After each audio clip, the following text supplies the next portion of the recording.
If you were a fan of FNAF at any point since the now 11 years since the first FNAF game came out, then there's no doubt that you know who this guy is. Hello everybody, my name is Markiplier and welcome to Markiplier is often credited with the explosion of FNAF's popularity into mainstream culture back at around 2014 to 2015. In combination with the other Let's Play YouTubers and YouTubers that focused on the lore of the series, Mark's gameplay videos offered viewers a way to experience FNAF without actually playing the games. Though Markiplier was known for more than just playing through these FNAF games, today he's often referred to as the king of Five Nights at Freddy's, and the reason for that is his completions of FNAF's max modes.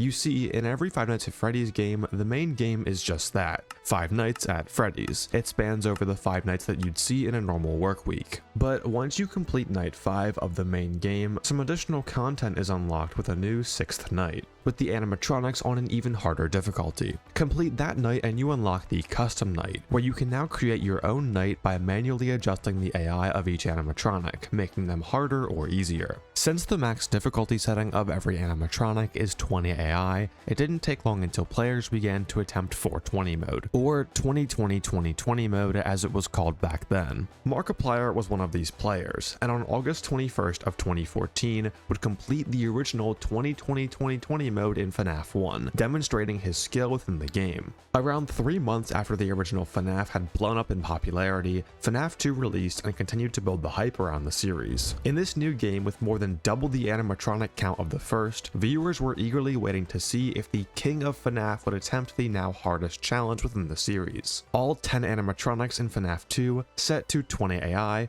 or 1020 mode. And on December 14th of 2014, Markiplier would do just that, uploading a video in which he completed 1020 mode in FNAF 2.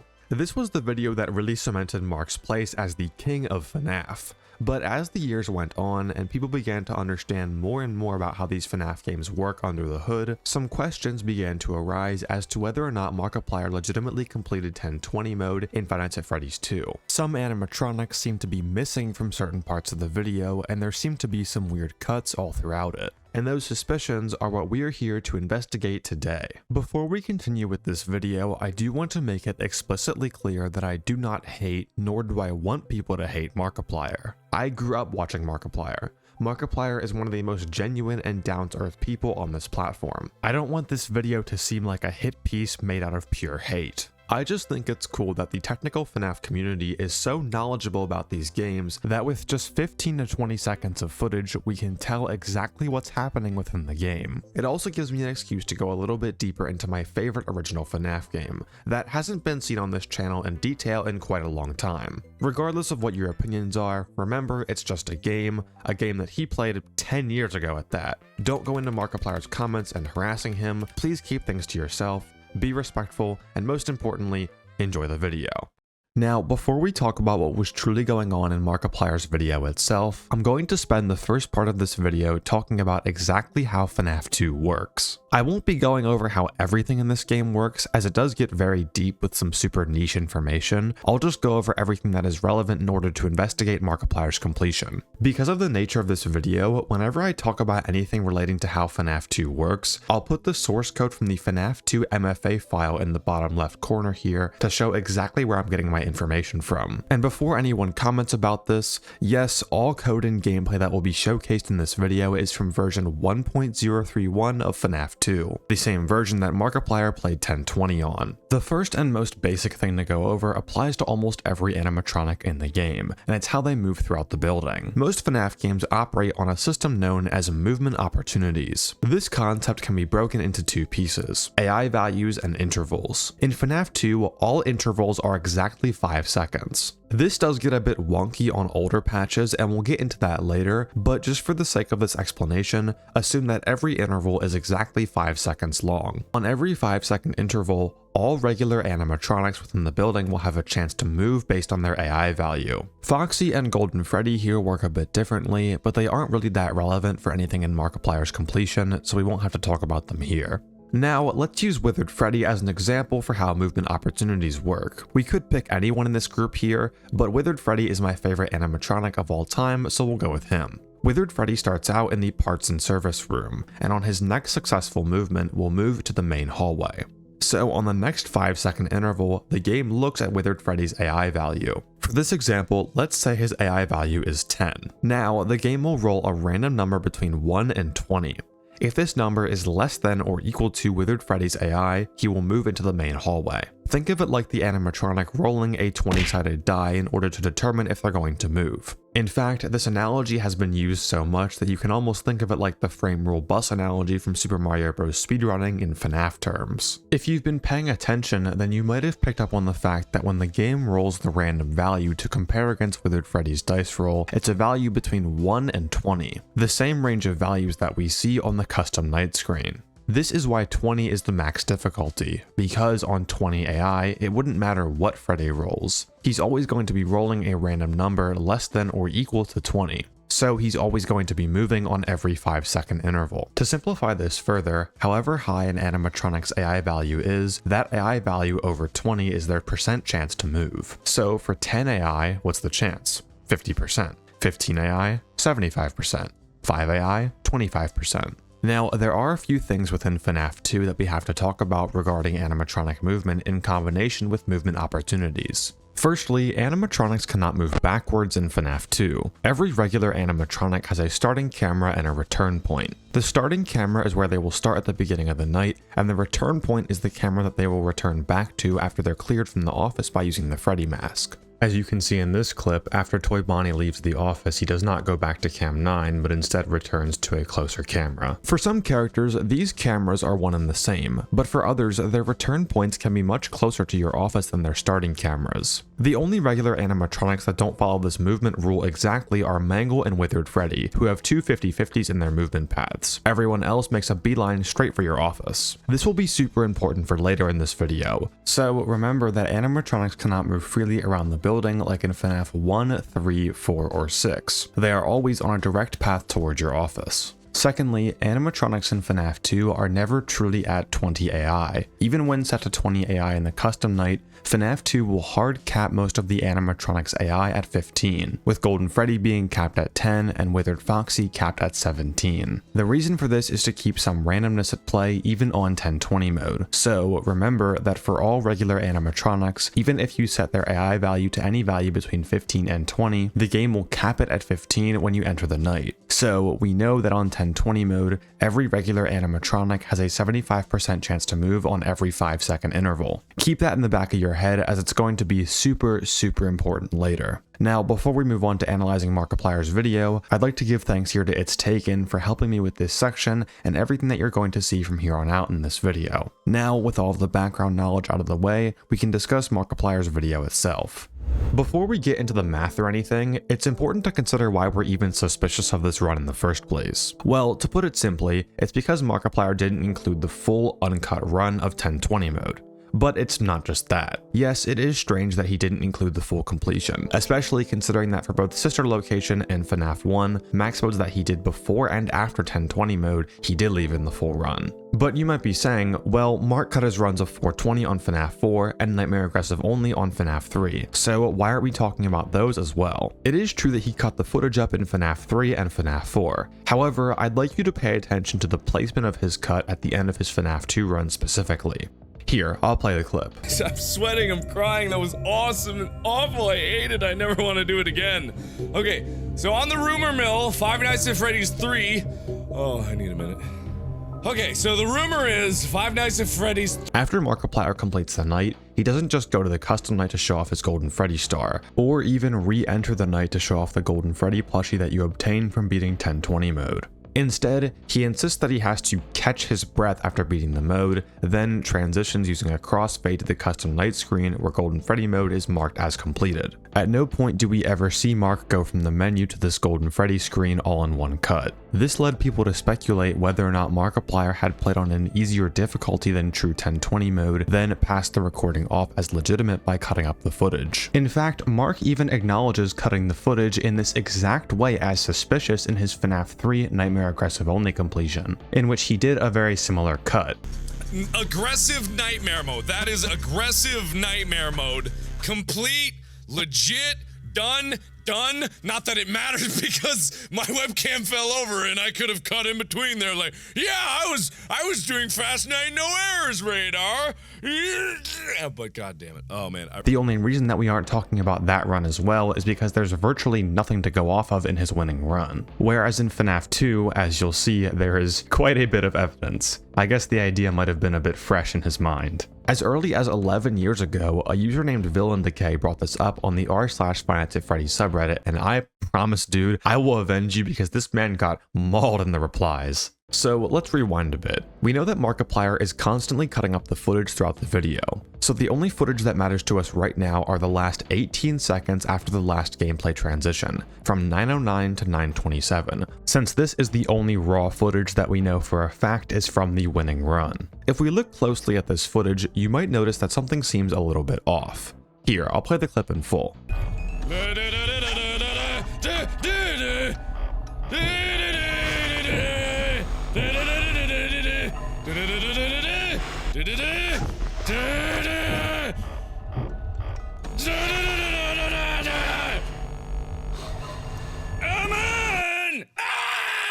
If you don't see it at first, within Mark's footage, there isn't a single sighting of any toy animatronics whatsoever. We only directly see Withered Freddy and Withered Chica. But it doesn't just end there. Remember earlier how I said that movement opportunities and that 75% chance would be really important for this video? Well, there happens to be two characters that make the likelihood of this run being legitimate decrease drastically. They are Balloon Boy and Mangle. Now, what makes Balloon Boy and Mangle special in comparison to the rest of the toy animatronics that are also missing is that they both have distinct sound cues that they play when they move throughout the building, meaning we're able to know if they fail movements even if we can't directly see them. Balloon Boy's movement path is as follows. He starts in camera 10, then moves to camera 7, then 3, 1, 5, and your vent blind spot. He doesn't have renders for cameras 7, 3, and 1, but based on the code that I'm showing in the bottom left corner, you can see that those are indeed his movement paths. On every movement except for his very first, you'll see that this alterable variable b of cam 1 is set to a random number between 1 and 3. These values for alterable variable b correspond to the 3 respective sound cues that Balloon Boy can make when moving between any of these cameras. Hi. Hello?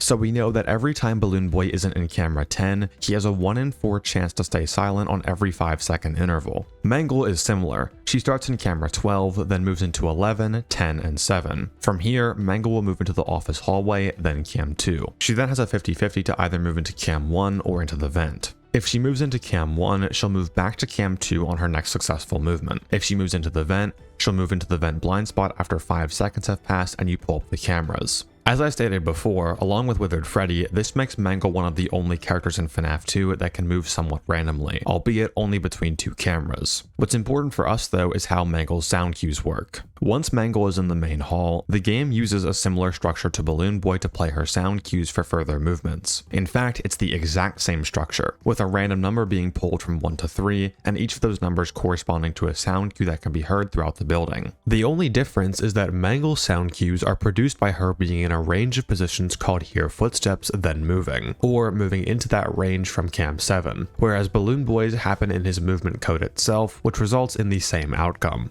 In this case, it sounds like a metal clanging.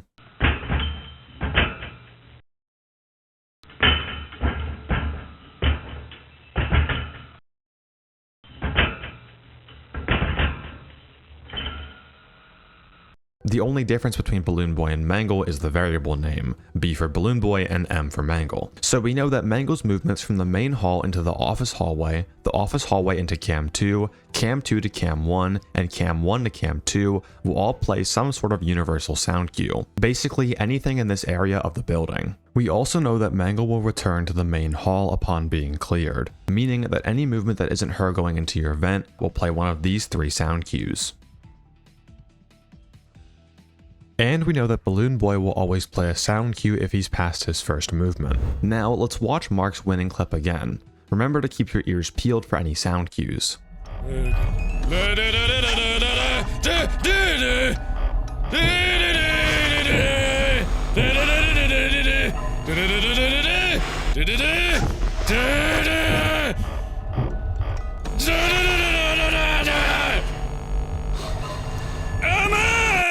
Well, that's a bit strange. On top of not seeing any toy animatronics, we also don't hear any sound cues from Balloon Boy or Mangle. This is weird, but just how weird is it? Well, along with some theoretical math that we'll get into later, I also decided to do some field research by collecting some 1020 runs that I know are legitimate. First, I have OhlookitsFNAF's completion of 1020 mode, the first recorded completion, which was a raw recording in its entirety. For extra insurance, I also went ahead and downloaded the 1.031 patch of FNAF 2 that Markiplier was playing on, and beat 1020 mode with the same old strategy on that patch. If you'd like to see that full video uncut, it's up on my second channel. So let's look at the last 15 seconds of footage from those two other completions.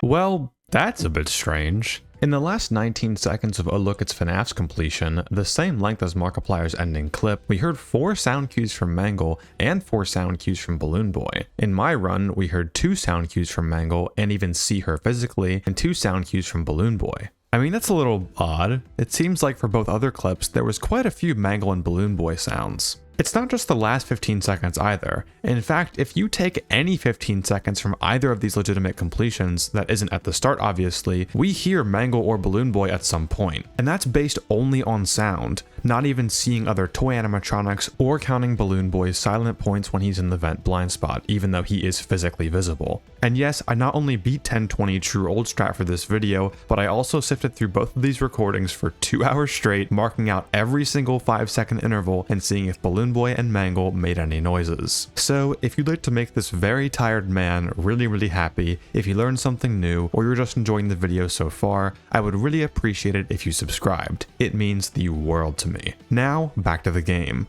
How weird was Markiplier's last 19 seconds, statistically speaking? This clip is approximately 19 seconds long, meaning 3 5-second intervals took place within the clip. We know that everyone moves on 5-second intervals, so if we hear a bang in the vents, we know that that happened on a 5-second interval, and we can use that to map out all the intervals within the clip. For this section, I'll be speaking in video timestamps when referencing intervals. We hear vent bangs at 9:13 and 9:19, but we don't hear any at 9:24, meaning an interval did pass, as it was 5 seconds away from the last vent bang. But no one was close enough to the office to enter the vents or leave them.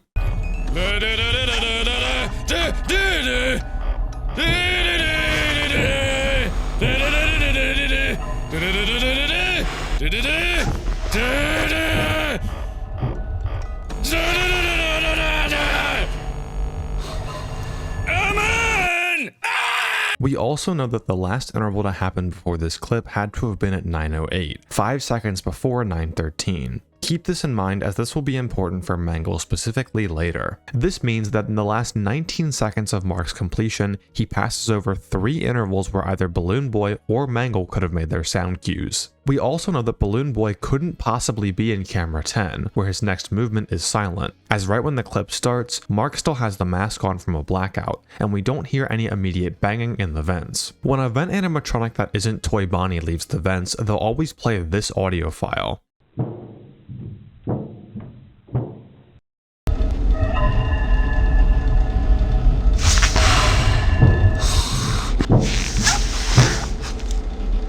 And since we don't hear it at the beginning of the clip, we know that Balloon Boy couldn't have possibly been cleared before this clip started. So he can't be in camera 10 at the point of the clip starting without failing any extra movements. Now we know that in order for this clip to be legitimate, Balloon Boy had to have failed his movement on all 3 intervals, totaling at 3 failed movements. Mangle is a bit more complicated. Unlike Balloon Boy, Mangle's sound cues last pretty long, ranging from 2.2 seconds to 4.7 seconds. Why is this important? Well, remember that this clip fades in at exactly 9:09, and we know the previous interval before this clip started would have been 9:08, meaning even if Mangle's random sound cue selection ended up on her shortest sound cue, Metal Walk 2, we'd still be able to hear it as the clip transitions in. If you think I'm just cherry picking here, we can look at earlier clips in the video that were played on actual 1020 and hear this exact thing happening. If we look at 322 to 329, a clip where Mark dies at 325, you can hear a Mangle sound cue from an interval that occurred before the clip started. God damn it, damn you! So let's try and pinpoint the best possible position Mangle could be in to favor Mark's odds here. For Mangle to not make any sound cues, we'd have to have her moving from cam 2 into cam 6, as she doesn't make a distinct sound cue on that movement. And we can reason that for the sake of Mark's defense, the banging in the vents is Mangle. We know that Mangle cannot have possibly moved into the vent on the 9:08 interval. Why? Using the same logic that Balloon Boy couldn't have been in cam 10. If Mangle were to move into cam 6 at 9:08, we'd be hearing the last 2 seconds of Vent Walk 1 as the clip starts. So even in the best case, Mangle is guaranteed to fail a movement at 9:08. From here, things are a little bit more open-ended, and we have to account for that. Mangle and Balloon Boy are special characters in not just how they make sounds when they move throughout the building, but also how they enter your office, as they are the only 2 characters that can sit in your office without jump scaring you. For this reason, Scott coded the game such that Mangle and Balloon Boy aren't able to move into your vent blind spot unless the cameras are pulled up. This doesn't apply to other vent characters like Toy Bonnie or Toy Chica, with Toy Bonnie just needing the light to be off to move in and Toy Chica just moving in regardless. This is important to us because the last interval in this clip happens when Mark is just sitting in the office. So if Mangle is in camera 6 during this interval, it works in Mark's favor when calculating the odds, as she doesn't need to fail a movement here to stay in camera 6. This leaves 3 possible paths in which Mangle can move after she fails the first movement opportunity. She could not move on both intervals, she could not move then move into the vent, and she could move into the vent and then not move. Since all 3 of these events can satisfy this condition, we compute the probabilities of each one, then add them together. Now, we multiply that with the odds of Balloon Boy failing all 3 of his movements, which comes out in total to 13 over 4,096. This is a low chance, but it's still possible to happen. Though, if we consider any case where Mangle isn't starting in camera 2, the odds get dramatically worse, instead resulting in 1 in 16,384. But remember, this is only factoring in 2 animatronics. There were no sightings of any toy animatronics across this entire clip. We only saw the original 4. That's right, we only saw the original 4 animatronics. Come to think of it, why did Markiplier react so hard when he saw the 3rd star in the menu? You get that from 420 mode, not 1020 mode. Ooh, shit. If we circle all the way back to when we were first talking about why this run was suspicious, it was because of the cut after Markiplier beat it, cutting from the menu to the Golden Freddy custom night screen. Why didn't he just go straight to the custom night menu all in one clip? Because his winning run wasn't performed on 1020 mode, it was performed on 420 mode. Doesn't it make a lot of sense? We don't see any toy animatronics in the entire clip, and the odds of Mangle and Balloon Boy being in positions where they can't be heard or seen are very, very low. But to me, what's so weird is how Mark reacts when he sees the 3rd star. You see that he pauses for a moment, sees the star, then pops off even more than he already was.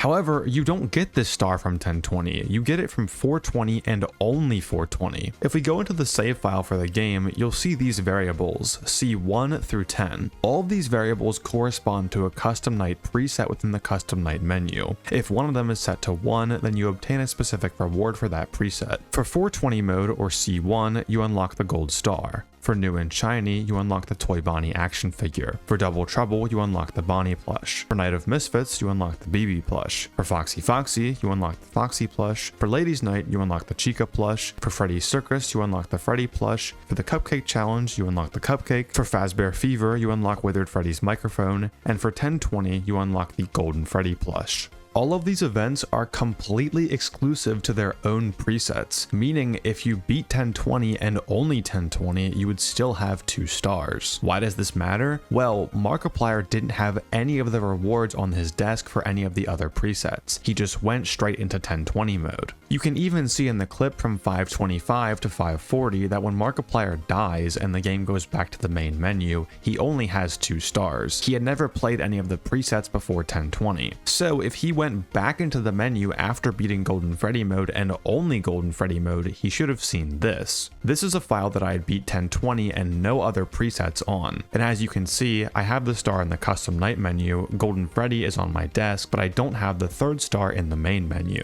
So we've determined that Markiplier played 420, acted like it was 1020, then cut the footage to the custom night menu to show the supposed proof that he had beaten 1020 mode. But if he didn't beat 1020 mode, how did he get these stars in the custom night menu? Believe it or not, FNAF games are insanely easy to cheat, especially the first and second game. The most well-known method is a simple cheat code. In the first FNAF game, by pressing C, D, then the plus key on the number pad of the keyboard, you could instantly jump to the winning night frame and skip the night. This also worked in FNAF 2, with the added condition that your cursor had to be over Toy Freddy's nose on this poster in the office. However, this method wasn't discovered until the code of both FNAF 1 and 2 was decompiled, which happened after Markiplier's video. But the other well-known method was known way before his video, and that method is file editing. When I previously covered this topic in the technical FNAF iceberg video, a lot of people were defending Markiplier by saying that he wouldn't be able to figure out how to file edit. And if anything,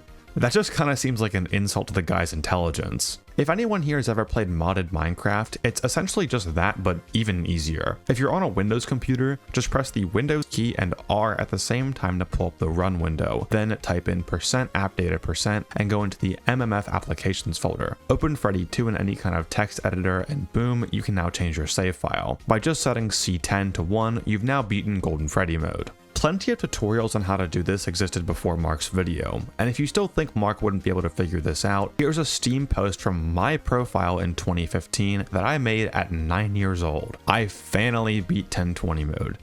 Yeah, I am sure you did, buddy. If 9-year-old me can figure it out, I'm sure Mark can too. And that was about where I was ready to wrap up this video. The extremely low odds when only factoring in 2 animatronics, the fact that 0 toy animatronics were seen anywhere in the last clip, combined with the suspicious cuts that weren't present in his sister location and FNAF 1 videos, and the 3rd star, all point to the theory that Mark pretended like he was playing 1020 mode while actually playing on 420 mode, then cut the footage, edited his file for the supposed proof that he had beaten 1020 mode, then made a jump cut after acting like he needed to take a breather. But I decided to take one last look at the rest of this video, and that's when I found something that makes this a whole lot crazier. Bring out the detective thread board because things are about to get even more interesting.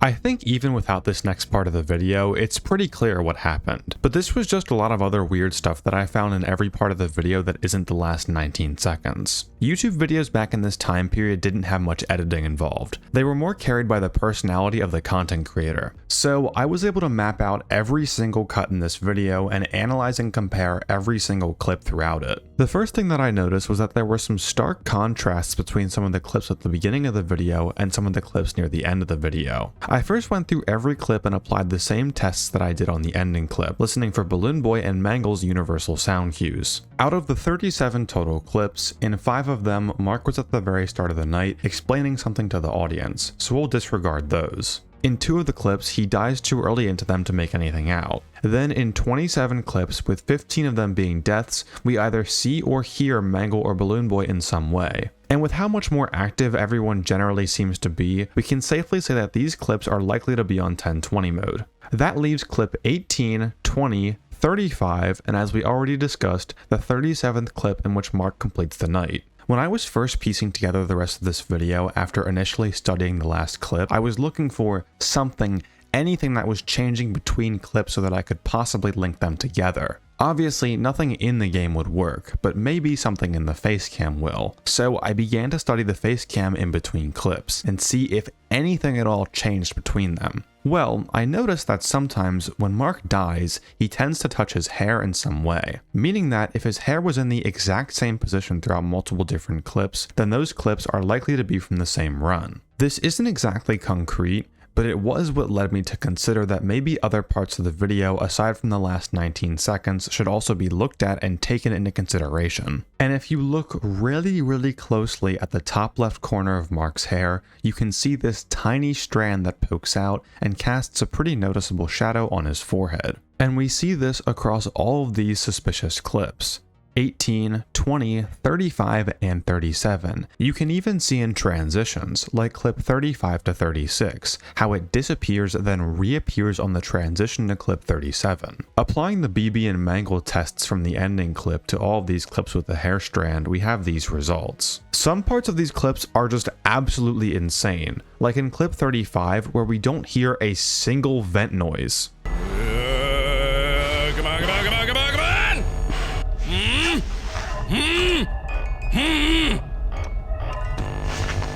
Hello. Some others also just kind of come off as like bad acting. Like in clip 18, what is bro stressing about? No one is here and he has like a full box.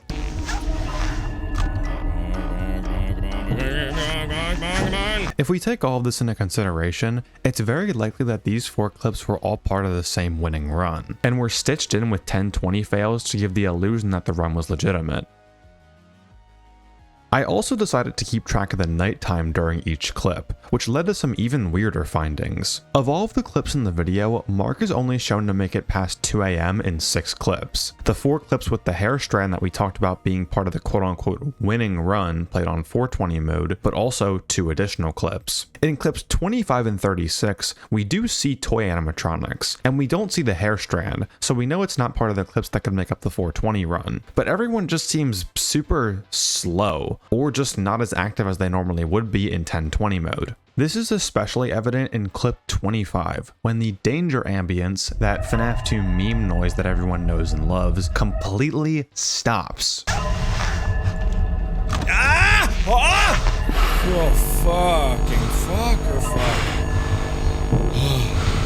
So lucky. If you don't know how insane that is, this danger audio plays not just when someone is in the hallway or in the vents, but if anyone is in cam 5, 6, 1, or 2. Do you realize how insane that is? At 4 AM and 10:20, no one was even remotely close to Mark. The intervals for this clip are as follows, so we have 3 movement opportunities total within the clip. In order for the danger sound cue to completely stop, assuming best case odds that everyone was just magically cleared from the office the frame this clip started, 4 animatronics would have to fail 3 movements in a row, as their return points are only 1 camera outside this range. Freddy would have to either fail one of his 3 movements or succeed all 3 movements and hit a 50-50 to move back into cam 7. Balloon Boy would have to fail at least 1 movement, so accounting for the fact that his movement could be any of his 3 intervals, we use this formula. And Toy Freddy would have to fail 2 movements, but we account for the fact that it can be any 2 movements, and that comes out to, in the absolute best case, 1 in 240,136,397.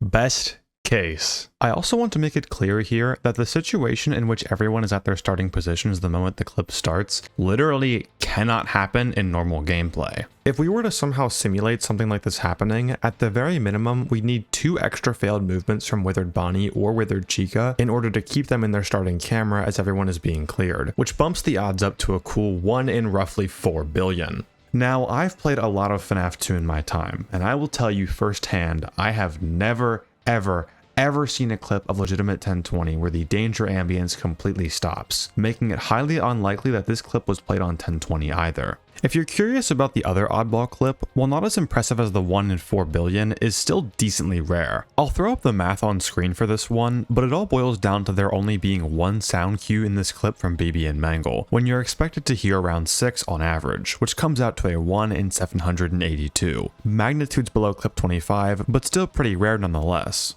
All of this leads to the fact that Mark, at least on legitimate 1020, might have not even gotten past 2 a.m. Since every clip past 2 a.m. either has the Hair Strand with no toys and no BB or mangle sounds, we know it was part of the quote-unquote winning run played on 420 mode. If there's no Hair Strand, the clips just have insane odds that make it seem very unlikely to have been played on 1020 mode. And honestly, this does kind of make sense. The way that Mark was playing in a lot of these clips just isn't really the correct way to play the old strat. He's winding for 4 ticks then pulling down the cams in some of these clips, when you normally wind for 6 at the absolute minimum. And as someone who beat 1020 with the true old strat, you need every tick you can get. The left vent characters in Toy Bonnie are extremely punishing to your music box. Now, if we look back at everything from the perspective that Mark was playing legitimately, he would have to cut the winning night footage such that only the last 20 seconds were shown on camera, react to the star that is obtained from 420 mode despite never being seen with it before his win, react so hard and be so mentally overwhelmed that he's forced to cut to the Golden Freddy custom night screen,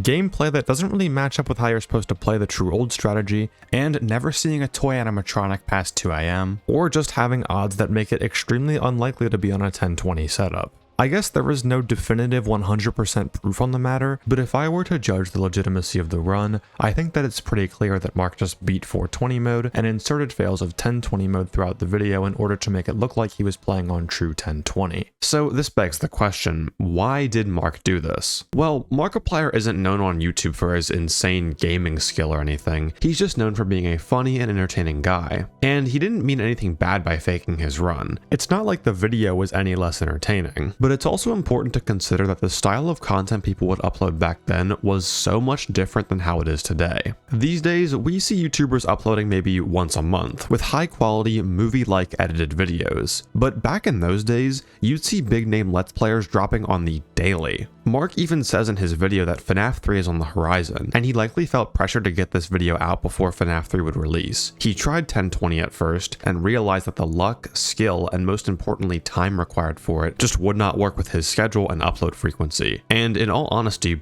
I get it. The pressure to get videos out at a reasonable frequency is insanely taxing. Trust me, I have been there plenty of times. Why do you think I used to mentally break down in almost every video when I was on my come up back in the summer of 2024? Not because of the challenges themselves, but the pressure to get them out and satisfy the audience. It's a very real thing. And as someone who dedicates their life to these FNAF challenges, it has taken me months at a time to complete some of the hardest ones. Granted, those are more so from building up skill over a long period of time instead of just getting lucky like in 1020 mode, but even as a victor of 1020 mode with the true old strategy, you still need an insane amount of luck to complete it. And it definitely took me longer than the one recording session that Mark was willing to give it. And that's coming from someone who sweats day in and day out at these games. As a casual gamer who's just trying to have a good time and make an entertaining video, I don't think anyone should be super surprised that Mark did this. Ultimately, Markiplier is an entertainer first and foremost. And in order to satisfy the quota for upload frequency back then, he really didn't have a choice. As speedrunner Carl Jobst once said, "People don't cheat for faster times, they cheat to get those times faster." Now, I'd like to dedicate the last portion of this video to addressing some common counterarguments that I often see regarding Mark's 1020 completion. The first and most common counterargument that I've seen has to do with how Mark edits the footage, with something along the lines of, well duh, Mark cut his footage, he wouldn't want people to sit through a ton of footage. And that would be fine, except for the fact that he cut the footage at the single most important point where you shouldn't cut it to prove that it was legitimate. And remember from earlier in the video, Mark knows this and acknowledged it in his Nightmare Aggressive Only completion.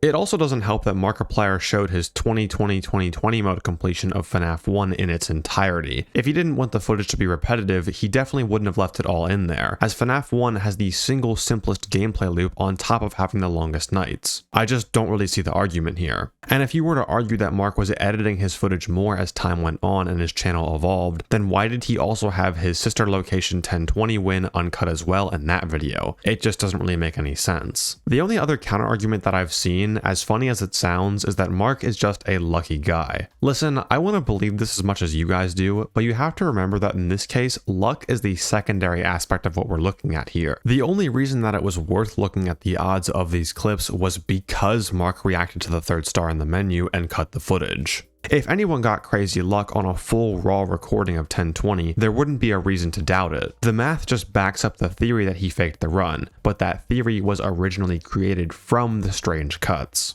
There was also a counter-argument that because Mark said that he was playing for 9 hours, the probability should be adjusted for the amount of runs that he played in that time frame. I initially thought about adjusting for this as well, but as I was talking to It's Taken about it, he brought up a good point. The odds of animatronics not appearing would only factor into the overall probability if they had a direct correlation to failing runs. For example, let's look at the ending clip. In the last 20 seconds of the night, whether or not BB or Mangle move doesn't matter. If they're just moving around, it has zero correlation to the win rate of the night at this point. Therefore, the number of runs that Mark played doesn't really affect anything. It only adjusts the probability by how likely you are to die to those characters in that situation. He could have played 1,000,000 runs, and the odds that Balloon Boy and Mangle produced by not moving during those last 20 seconds would be the exact same. If you compare this to something like XOR spawns in Ultimate Custom Night, where the win rate is very dependent on the RNG there, then attempt frequency matters much more. And hey, who knows? Maybe across all of these clips, Mark just had some spiritually insane luck, and if he posts the raw footage and it's somehow legit, I will retract everything I said in this video and call it a literal miracle. With that said, I do want to reiterate the point that I made at the start of this video. I do not hate Markiplier, and I do not want people to hate Markiplier. I just thought that it was cool to do an insanely deep dive into the code and math behind this little game called FNAF 2. People really wanted to see a deeper dive into this subject from when I first covered it in the technical FNAF iceberg video, and I'm sorry it took so long to get this out. So I hope you enjoyed this video. And hey, if you're new here, why not subscribe and check out some other videos that I have made where I take on some insane FNAF challenges. Thank you for your time. I hope you enjoyed this video. Please keep your thoughts to the comments of this video and channel. Don't harass Markiplier. Peace.